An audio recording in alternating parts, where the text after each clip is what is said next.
Hello, everyone. Nice to see you. Nice to meet some of you. First time seeing some of you, so welcome. Bem-vindos. Bom dia.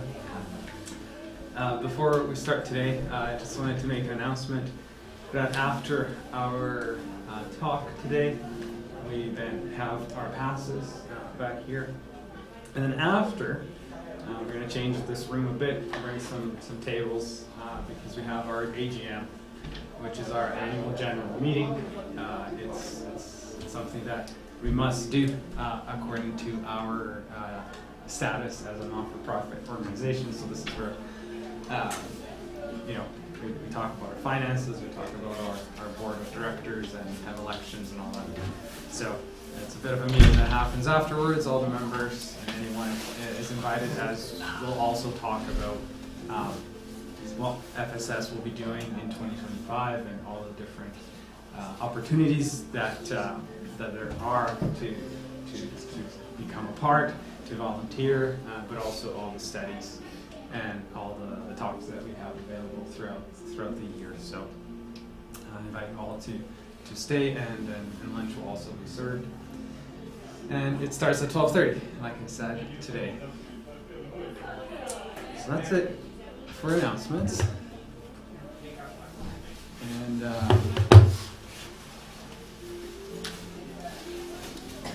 our top. To start off, I'm going to read a text from a book called Religion of Spirits, or in Portuguese, Religião dos Espíritos. It's a book by Chico Xavier, through the Spirit Emmanuel, and this is a book that Emmanuel wrote to help interpret the Spirit's book, which is the first book from our Spiritist doctrine. So here, Emmanuel picks a few questions from the book and gives us a little text on his own interpretation and things to look at. So I'll read the text in English. It's chapter 62, and the title is In the Sunlight of Love. Shining with the light of God, even in regions where darkness seemingly prevails, love always regenerates and uplifts. Great wrongdoers may arise, shaking public order, but as long as there are responsible and devoted mothers and fathers, the home will shine in the world, helping to dissolve the mire of delinquency in the sweat and in the spring of tears. Problematic children and misguided youth of all kinds may emerge, but as long as there are teachers worthy of the blessed name they bear, the school will rise as a sanctuary of education. The suffering sick may appear in every sphere of life, but as long as there are scientists devoted to aiding their fellow beings, the hospital will stand at a resting place of divine blessing for the redemption of the unwilling. Criminals of all backgrounds may emerge, sparking public outcry for the crimes they have committed. But as long as there are understanding and humane judges, the correctional institution will be distinguished as a stronghold of good, where victims of the darkness may return once more to the light. Propagators of atheism, right hatred, or intolerance and war may arise like true mental outcasts. But as long as there are priests and missionaries of faith with enough selflessness to help and forgive, the temple will shine within the various religious denominations of the world as a true workshop for the refinement of the soul. If you find yourself then in tasks of sacrifice, do not rebel against the thorns that pierce your hours, knowing that the mathematics of destiny never brings us problems we do not need. Humble yourself and serve, forgive and build before those who have become complicated instruments of your pain. The trial precedes redemption. The struggle heralds victory, and difficulty contains the lesson. And even if your hopes lie amid the aggressive thorns of suffering, love those who do not understand you, and pray for those who injure you. For the law knows the reason why each of them crosses your path, and it will uplift your spirits, both here and beyond the earth.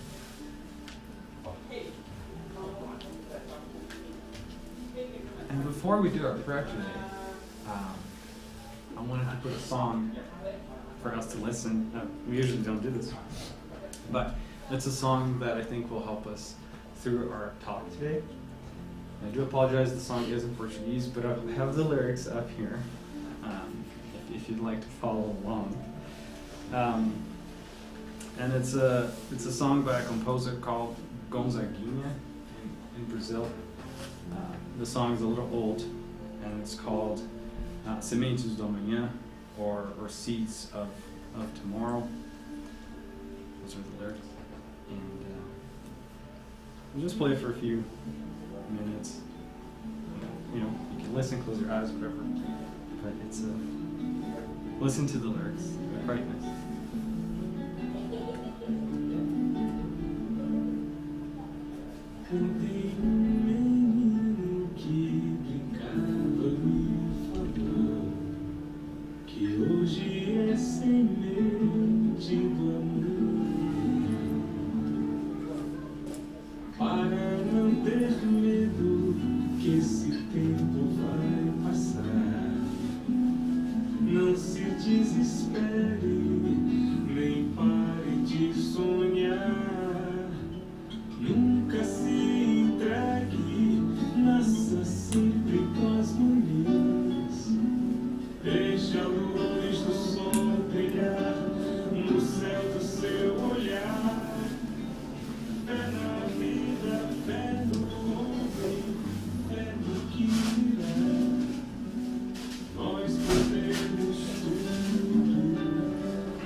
Now we can start our prayer today.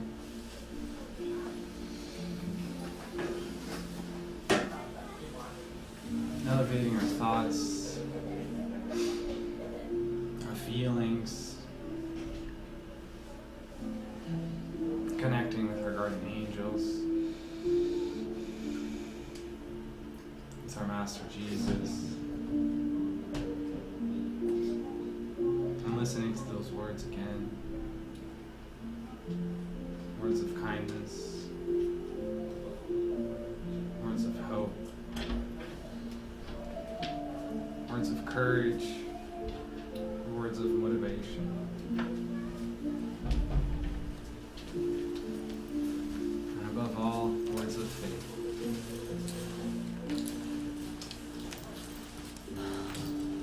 And ask Master Jesus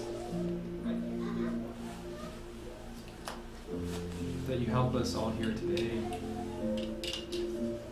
as we reflect, as we talk about our mission, about our purpose, about our lives.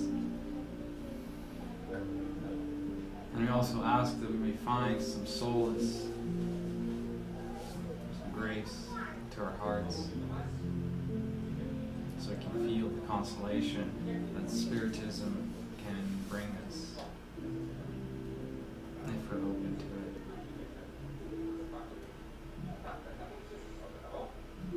it. Thank you again for the opportunity of being here together on this Sunday. And together may we grow, may we evolve, and may we become what we want of the world. So be it. Okay. See you all here, a few more faces. And so I thought that song was a bit in line with what we'll be talking about today, words of hope, of faith, and also of courage. Encourages us that our future is within our control, is within our hands, and so this is a preamble to what we'll chat today. And so why talk about this? On Wednesdays here at FSS, it's online, but we study the Spirit's book, and we are now studying around question 570 or so, and this is where Kardec asks a lot about mission. And it first asks about what are the missions of spirits, and then it asks about the mission of incarnate spirits, so all of us here today. So we'll talk, for a good 45 minutes about this. And I actually don't have a lot of slides because I'm hoping this will encourage some conversation, and I'll pose some questions. Hopefully we can get some engagement.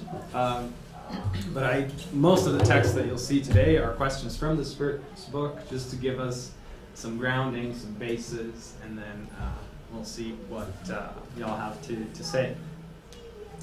So starting off from this book here, it's a question that we'll be studying actually this Wednesday, 573, when Kardec asks, what is the mission of incarnate spirits? So before answering ourselves, I'm just going to look at what the spirits had to say. So they start by saying that educating other incarnates, helping their advancement and improving their institutions through direct material means. So that would be, one of the main missions that we as incarnate spirits have. So educating, helping, improving, advancing as part of our mission. And then go on to say that missions vary in scope and importance, and the individual who works as a farmer accomplishes a mission just as a politician or a teacher does. So here he's starting to give us some light around the fact that a mission doesn't have to be something grand. A mission can be small, or it can be big, but it doesn't mean that it's not a mission itself. And then he goes on to say, everything in nature is connected to all spirits, while purifying themselves through incarnation, contribute to the accomplishment of God's plan. So here, it gives another piece that it talks about how our mission there is part of purifying our own selves through our incarnation. So as we go through life, as we go through reincarnations, part of our mission, if not the biggest part, is to purify ourselves through the challenges, the trials, the expiations that we go through in life.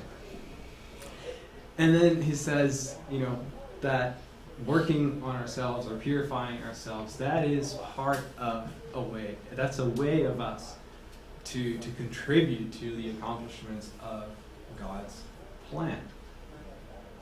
And a couple weeks ago in our mediumship meeting here, it was very interesting because a spirit came and they were asking about what we do here at FSS, because he used to help a lot in the past, but the relationship he had with helping others wasn't that great.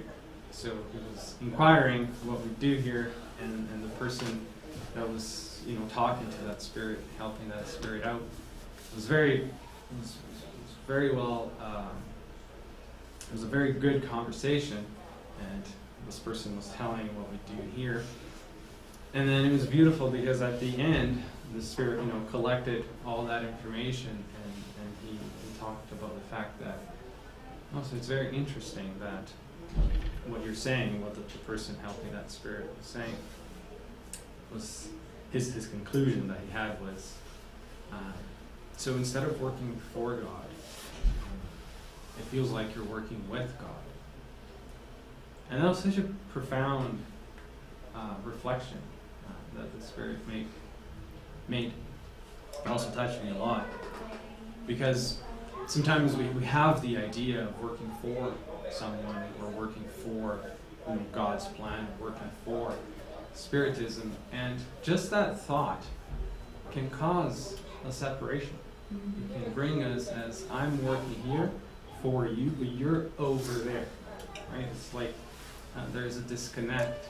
And as soon as the Spirit said, so it feels like you're working with God, that gave a sense of belonging. That gave a sense that we were within God. It's not like God is over there and we're helping him out accomplish his plans, but quite the contrary. He is within us. So we're part of his plan. And I think it was so beautiful because it puts ourselves in our place. Because our place is to be working with God, collaborating with him, and helps us feel that sense of belonging, that we have a place, that we have a purpose. So it was really beautiful to have that idea. So simple, it's one preposition that you change, but it can change a whole interpretation. And it brings us to where we're meant to be. And the last part is each of you has a mission, because each of you can be useful in one or another way. So again, the spirits here are just telling us that we all have a purpose. We can all be useful. And I just realized that the text is a little too low, so next time I won't put so much text down below here, because I'm seeing some people struggling with seeing this, so thank you for that. I'll make a note. So this basically brings us a little bit of grounding and basis to what could a mission be. And Victor, can I illustrate with another example? Absolutely. Be careful what you wish for. You wanted us to speak. So now be careful. Another example that came to my mind very clearly is from the book Voltei, I Came Back, where we have Frederico Figner, who used to be like a rich man, and who was the president of the Brazilian Spiritist Federation for many years, and he donated food and he donated money. He did a lot of material charity, and within his same group that was sort of being collected throughout the city, before they start their journey to the spiritual colony, he sees like a countryside teacher who was shining 1,000,000 times more than he was. So his pride immediately thought, like me, like president of the Brazilian Spiritist Federation, did so much charity, like I'm opaque compared to like a little teacher from the countryside who was really shining. And there is another example of what was their mission and how much of it did they accomplish. Thank you, Dave. That's beautiful. I love how you brought that example. This was the example I was going to bring in the last slide. So. Thank you, Vic. Spoiler alert!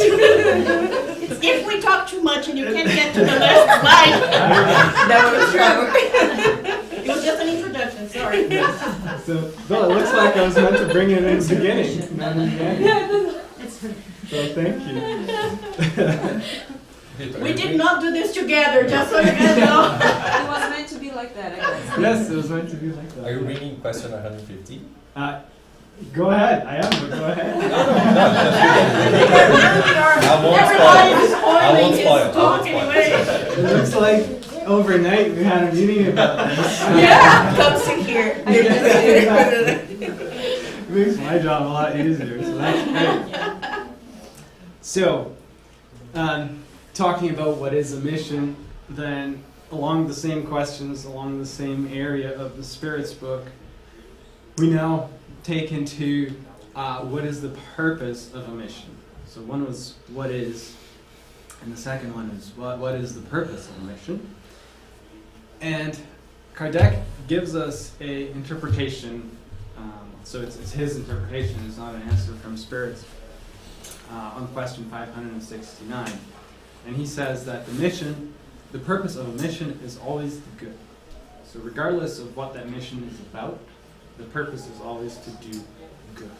Right? It's always to be promoting and creating the good. And then he gives us a few more notes. He says that incarnate beings are expected to help advance the progress of humanity, nations, and individuals. So I love how he brings those three examples, because first he's showing that the purpose of a mission could be to help humanity. So it could be a huge mission. The whole world. Jesus had a pretty big mission, and it touched, I'd say, humanity as a whole. Then you have other individuals who have missions that are tied to a nation. So not humanity as a whole, but as a nation. And then he goes on to say, and individuals as well. So a mission can be as big as, advancing or progressing the whole of humanity, or as little as advancing and progressing one individual, like ourselves. So this is starting to show that progressing or advancing ourselves, that in itself, it's already a mission, right? And it's a mission that we all have. And we'll talk a little bit more about it. And then in the end he says, some have a mission that is narrow in scope, that are considered personal or even localized, right? So if all I have to do on this earth, right, as we reincarnate, we usually go through a planning session before we come, where we work with our guardian angels, with our mentors, to help us, outline what are the main things that I'm going to set out to do in this next incarnation. And, some of us might have a mission that all it is to be a personal mission, just, working on myself. Or it could be very localized as a family, My mission is to raise a family. And that doesn't make it a mission that's not worthwhile. That's the point that they're trying to say. It doesn't matter how big or small a mission is, it's still a mission. Yeah. I think that a good example for that would be like fetuses or stillborns, babies who are not born, right? Like, it doesn't mean that it wasn't worth it, but it could have meant something for their spirit and for the mother and for the family and everyone else. Yeah, that's a great example, right? That spirit is, in the process of reincarnation, and probably lasted a month, but that month itself was already worthwhile. It was part of the plan, and there was a purpose, and there was a teaching or a lesson from that 1 month or 1 week, whatever it may be. Thank you. And the Spirit's books mention about that. around the questions 300 something and talks about abortion. Mhm. It's exactly what the Spirit said. There is always a purpose. Yes, thank you. Exactly. And then, who do you think receives mission? I guess we kind of already talked about this, but just to bring another question, right? Do only elevated spirits receive mission, right? So is this just for elevated, more morally evolved spirits, or is it to, the imperfect ones that are still learning a lot and might think they have nothing to contribute? But what we'll see that, as we both talked about, they say the importance of a mission is always proportionate to the capacity and elevation of the spirit, right? So if the spirit is very morally evolved, he'll likely get a bigger mission, right? If not, they might get a smaller one. He says a courier or a mailman who delivers a message fulfills a mission, although it is not equivalent to that of a general. So comparing, like Renata was talking about, the teacher and the president, or the mailman and a general, they all have different missions, varying in scope, but it doesn't mean it's not a mission and doesn't have a purpose, right? And a lot of times they feed into each other. If you think of a war, nowadays we have technology, but think of World War I or II, what would it be if it wasn't for scouts or messengers who took messages in between camps? Right, exactly. There's always The general couldn't have done it without the messenger. yes, exactly. Now, do you think our missions can change throughout our lives? I think so.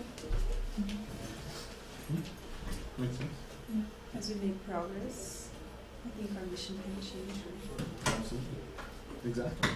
So, even though we set out before reincarnation with a few tasks, a few missions, if you will, that can change, right? We can perhaps, accomplish those missions a bit quicker, and that makes room for us to take more, or that could even lead to us having a longer life, more years on this earth, more so than what we had planned, depending on how well we're doing that work.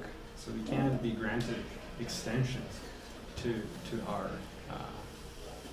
current reincarnation, as you will. And I think now that's when we'll start chatting a bit more, since we talked about, what is a mission, what's the purpose, who receives it. Now we get down to a more personal note, where we start asking ourselves, what is my mission? And I'm sure we can, and I'm not asking anyone to say what their mission is. One by That's one, not- I want to take notes. That's not it. I'm happy to brainstorm. And after pass. Let's do this. Sure, side notes, take me. Okay. I'm not sure if I know my mission, so. There you go. And It just reminded me of the Santa song. He's making a list, he's checking it twice. thank you for that. And and there's actually a question in the Spirits book. I didn't bring it in, but it talks about how the majority of spirits don't necessarily know what their mission is.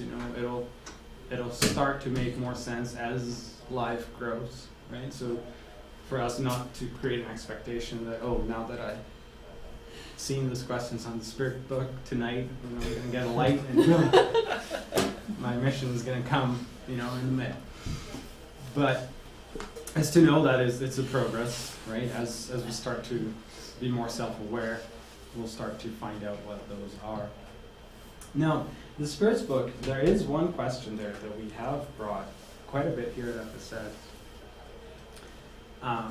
There aren't that many questions about this, but it says that there is one thing that it is considered a mission. Because Kazak asks in question 582. So he asks, can parenthood be considered a mission? Is it a mission? Is it tough? Come on. You can see all the parents rolling their eyes. Oh, it is. Exactly. It depends. It depends. The being tough part, that definitely depends on how we see it, right? And how we have our own experience with our children. But is it a mission or is it not? There's no question that it is. It is a mission, and it's a serious duty, the responsibility of which will exercise a much more significant impact on people's future than a person might think. God has placed children under the guidance of its parents so that they can direct the child to goodness and integrity. So I love how on the second sentence it talks about how over here it will exercise a much more significant impact on people's future than one person might think. So to the parents out there, To the parents out there. to the parents out there, you can, if it helps, you can think that this is much greater than you might think. You might think I'm raising 1, 2, 3, 4, or 5 kids, but it will have a huge impact in the world, because that is what not only sustains humanity, but it's also what will help transform it. You're leaving your legacy. So Yeah. That's why I say. Yeah. The part of knowing how great it is and how big it is the hard part. We know. And to illustrate this, and I'll go back to the text that I read in the very beginning.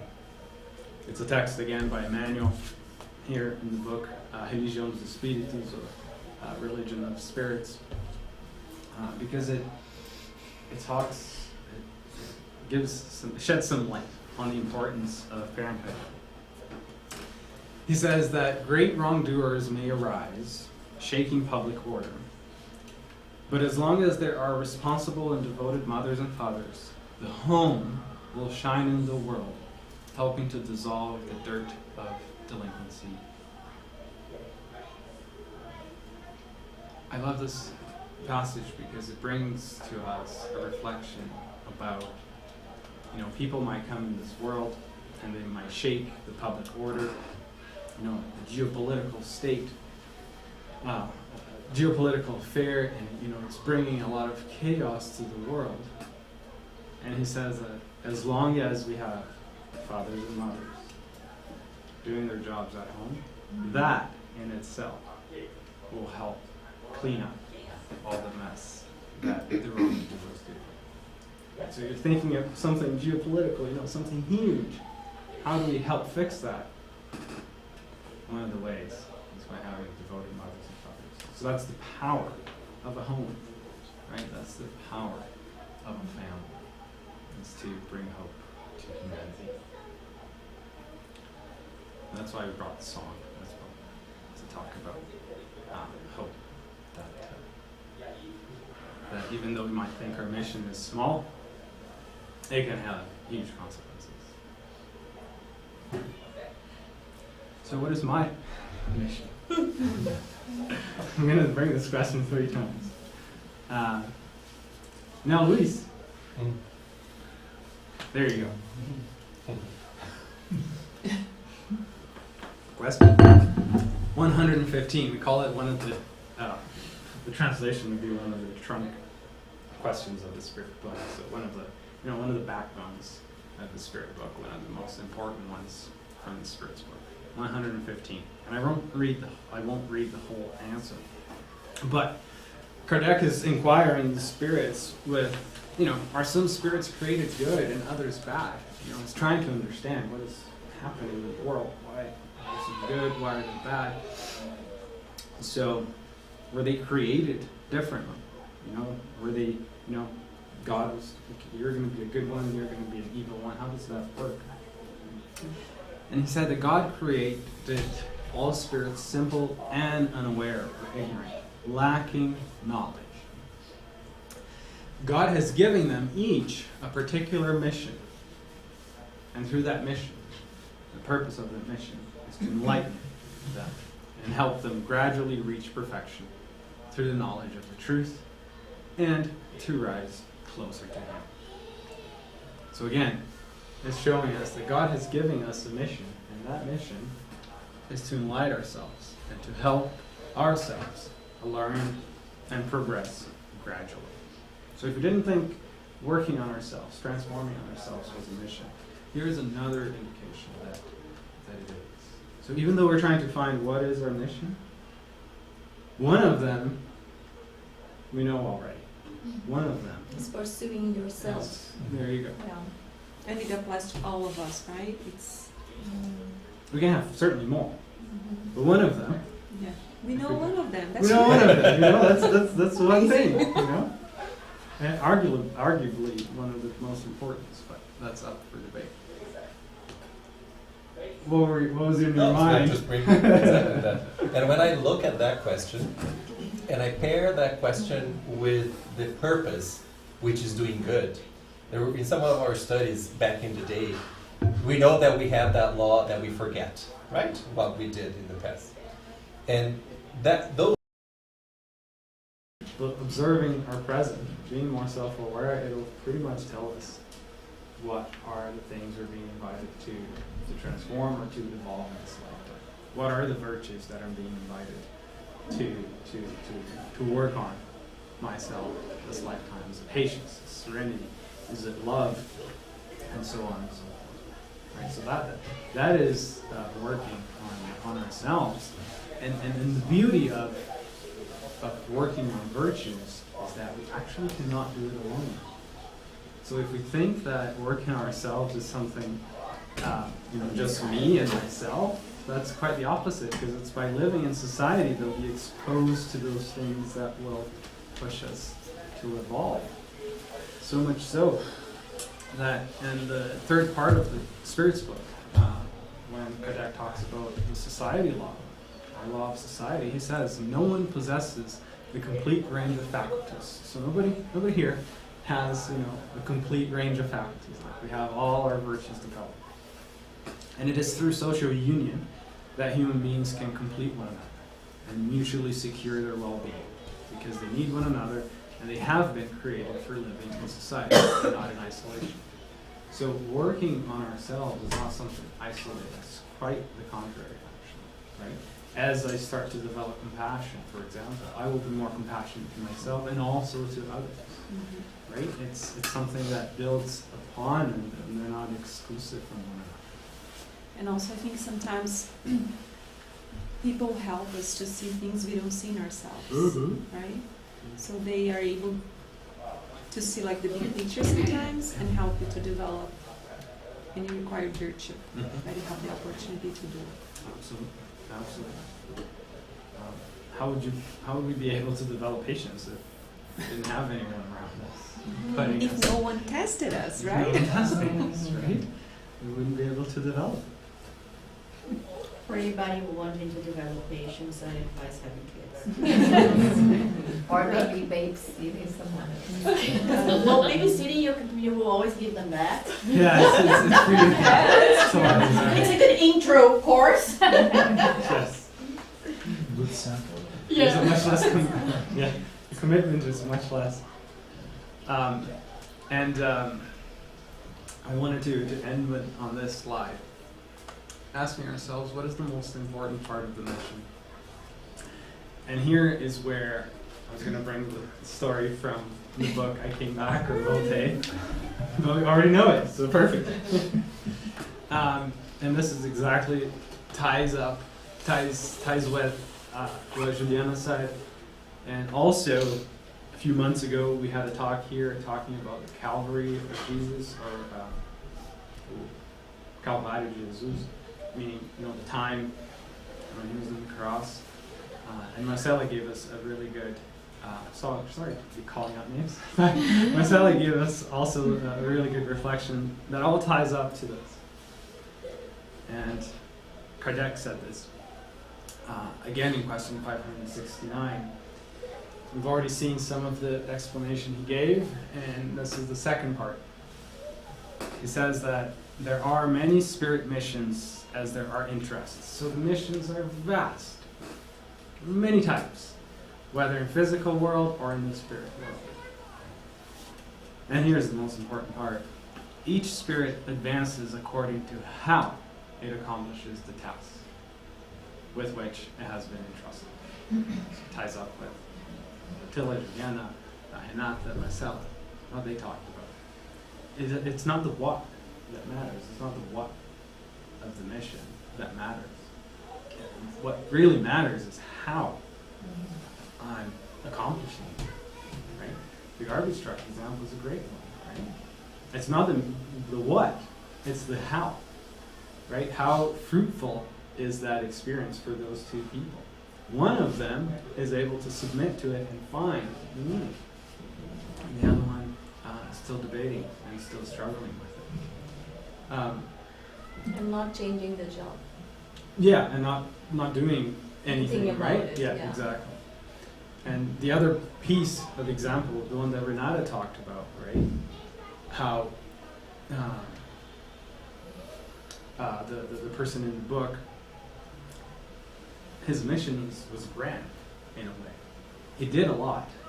And it did come with merit, right? Because he worked a lot with charity, and it did come with merit, so much so that when he went into the spiritual world, he was welcomed by a fellow friend called Bezerra de Menezes, who was a pretty well-known spirit in Brazil. So it had its merits. But when it came to his own self-evolvement, or his own self-transformation, that didn't do much. Right? That's why he was opaque. That's why he didn't have the light in himself as he thought he would. So, not necessarily the what, but the how. How we do it. Yeah, and that ties up with what Mari was saying with the idea of the gradually, because the rest of question 115's answer is some accept the mission and get there faster, and some just like get stuck on the road and complain and complain and complain, and they're going to take longer because they're not accepting. Perfect. And I also find that in a way, is a means by which, and here's the exceptional design of God, is to reinforce our faith and our belief. Because even, and this is for me, I guess, has been a beautiful gift that I've received, you know, from being much more enlightened than I am, is how to reconcile just the life that we lead, a life of faith, because, you know, take it, everybody here has a certain belief in God and a higher power, and this idea that there's something more than everything that we're experiencing right here and right now. But the truth is, not a single one of us, as much as we feel, well, sorry, I'm being presumptuous. I assume there's not a single one of us that has met God. God's come down in front of him and said, hey, I'm right here, I got you, and I'm going to look after you, and everything's fine. And I'm just going to leave now, but you know I'm there. I'm going to send you emails once in a while, so you don't forget about me. What's up?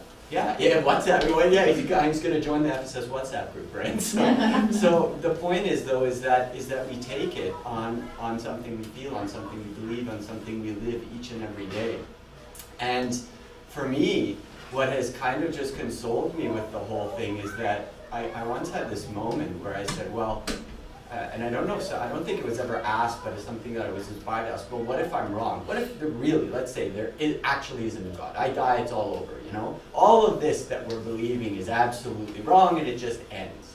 And the place that I ended up, and this goes back to rather than the what or the how, it goes to the how, is that I have, and I try not to speak in absolutes, because everything I've learned about everything, and especially here, is that it's all relative and there's always exceptions. But this is one thing that I've never in my life yet to experience or even hear of or even have a sense of that exists different than this way, is that people who don't have faith, whom are atheists and don't believe in anything, I've never met one, that even ones that say they're happy and content and satisfied with life, that live with a sense of peace and comfort and reassurance as somebody who has even, just the most basic level of faith that they just don't understand, but it exists and it's palpable. I've never, ever seen it. Even ones that say you can live a moral life without a belief in God or anything more than this, and you can be virtuous, sure, all of those things. But when push comes to shove, it seems when they're talking, when they're describing, when they're talking about life, they just don't ooze that sense of self-satisfaction, of comfort, of serenity, of bliss that people seem to find when they find faith.